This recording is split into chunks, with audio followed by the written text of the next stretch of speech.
ये छे बता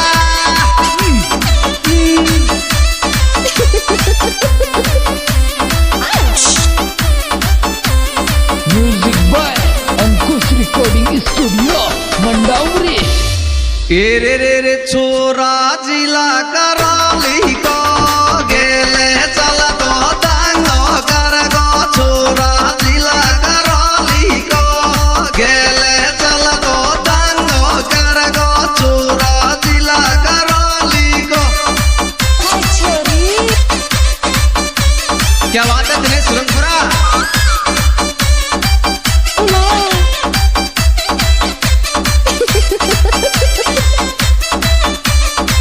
और शिवराम मीणा में क्या खासियत है लाला?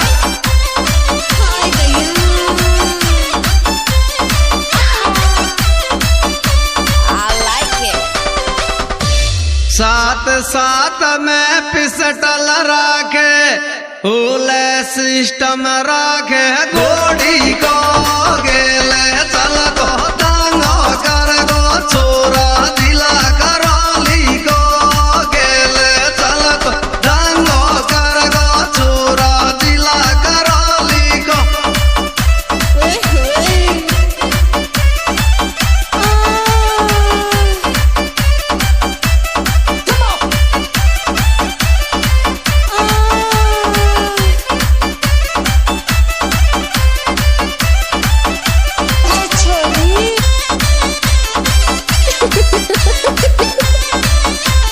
ये छे बता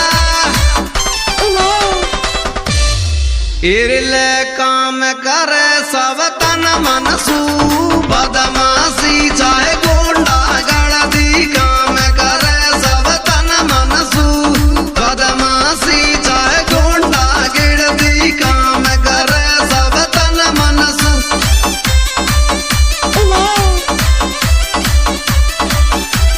कुछ भी बोलते हो है ना, कुछ भी बोलते हो है ना।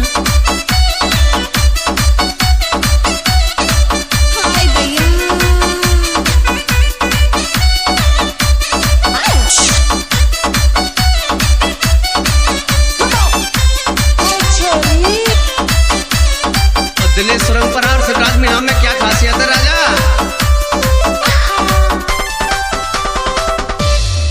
बदमाशी को शौक लग गया है ओ नहीं डर पे चोरी दुश्मन सू बदमाशी चाहे गुंडा गिड़दी काम करे सब तन मन सू बदमाशी गुंडा गिड़दी काम करे सब तन मन सू।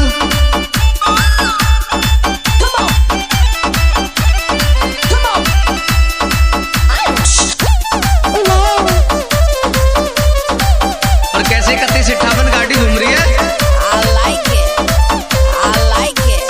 धीरे बेटा धीरे धीरे।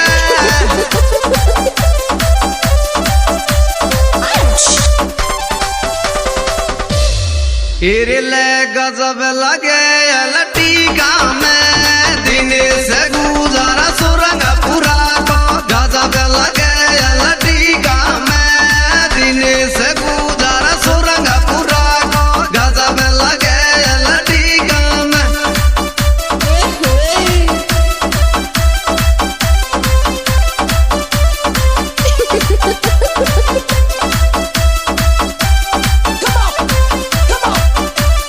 धीरे धीरे। और एक पटवाड़ी छोरी कैसे कह रही है दिनेश गुजर से?